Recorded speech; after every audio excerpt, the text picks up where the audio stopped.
Do you hate cold calling? Then stop being so damn cold. No one likes to open the door when they know there's wolves outside. So build the relationship first before you ask for the sale.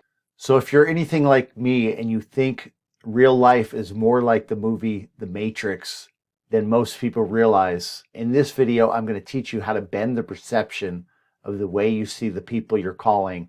And more importantly, I'm going to bend the perception of the way they see you, so they see you as a caring, warm, compassionate person before you ever ask them for the sale. Guys, I'm Ken Blumberg, and this is Get Real with Ken Blumberg. And in this video, I'm going to give you the nuggets that are going to give you the keys to your probate and cold calling kingdom. So look, if you're like me, you get 6 marketing text messages and 4 phone calls a day asking you to buy something. And sometimes it can even drive you a little bit crazy that even the people you're working with seem like they don't care about you or what you want, and they're just out to make a quick buck. So much so that we can become like the people that frustrate us. That's why I came up with my reverse empathy system, which is mostly about using your tonality to put the person that you're calling at ease and make them feel comfortable so they don't feel like they have to run away from you.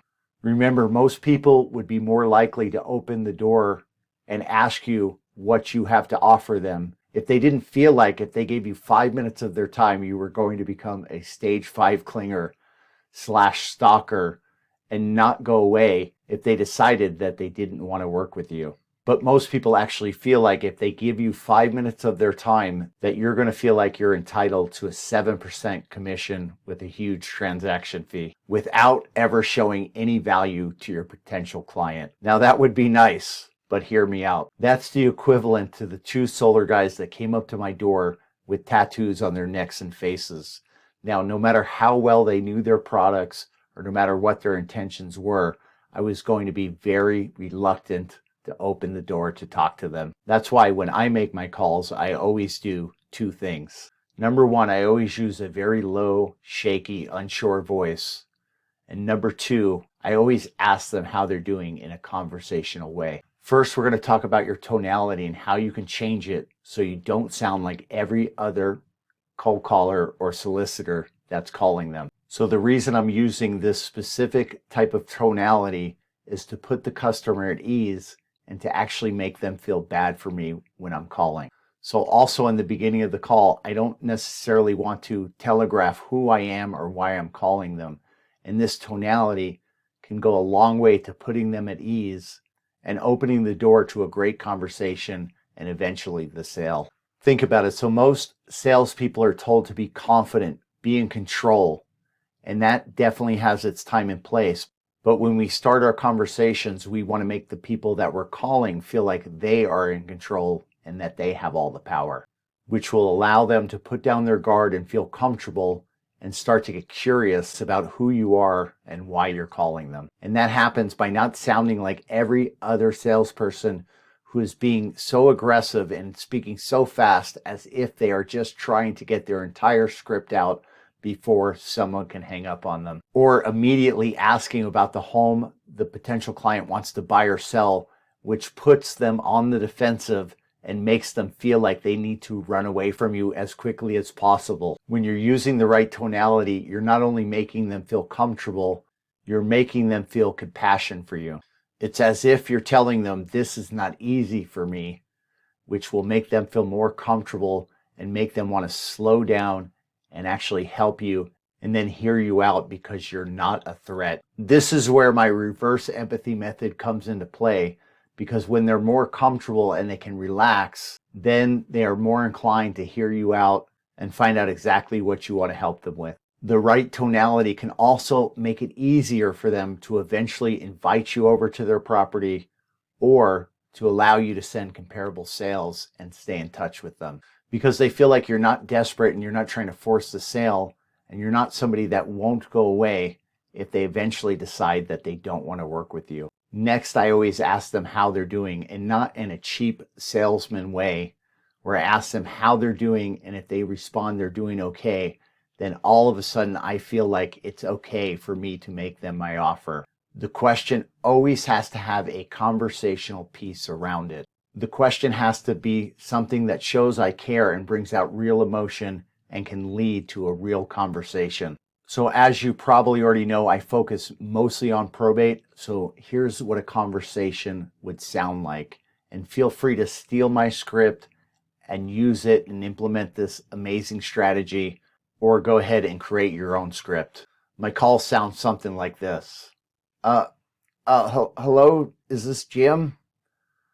Oh, it is? Oh, hi, Jim.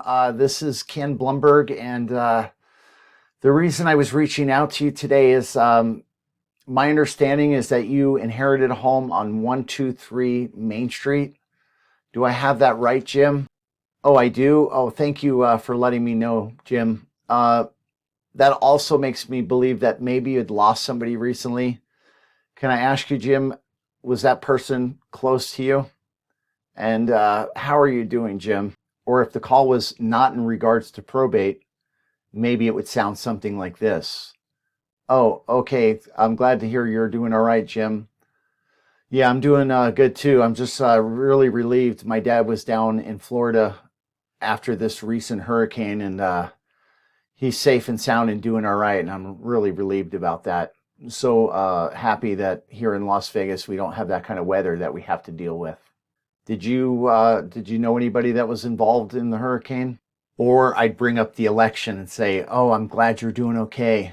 Yeah, I'm doing all right too. I just wish this election would get over with. It feels like everybody's so tense, and I just hope we can put it behind us and everybody can relax a little bit and things could get back to normal." Are you feeling the tension also, Jim? Or any other opener that makes them feel like I'm a good person and I care about people and that I'm actually trying to have a real conversation with them. And even if they try to rush me and say, "Why are you calling? I only have a few minutes," which will happen much less if you implement this strategy, I would respond with something like, oh my God, Jim, I'm sorry. It sounds like you're having a bad day. I hope you and your family are okay, and I hope things get better soon. Showing them, I assume they would be nicer if something wasn't wrong. Again, this is so important to do before you go into why you're calling them, which will implant into them that you are somebody that cares and can be trusted and are not trying to take advantage of people.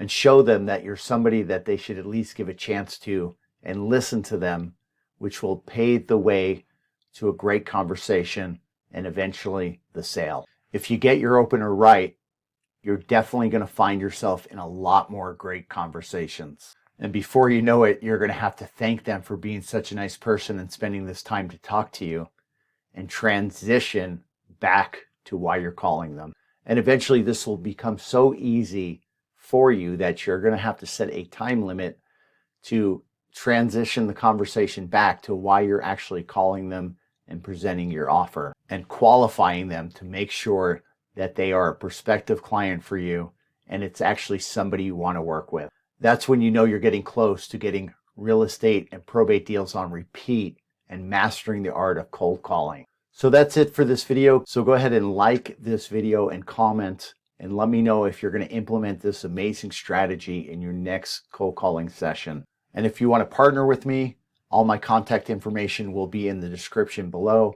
Go ahead and reach out, send me an email or give me a call or send me a text, and we'll set up a 15-minute conversation over Zoom to see if we're a good fit to work with one another. Until then, go ahead and subscribe for more real estate golden nuggets to give you the keys to your real estate kingdom. This is Ken Blumberg with Get Real with Ken Blumberg, and I appreciate you taking the time with me, and I'll see you on the next video.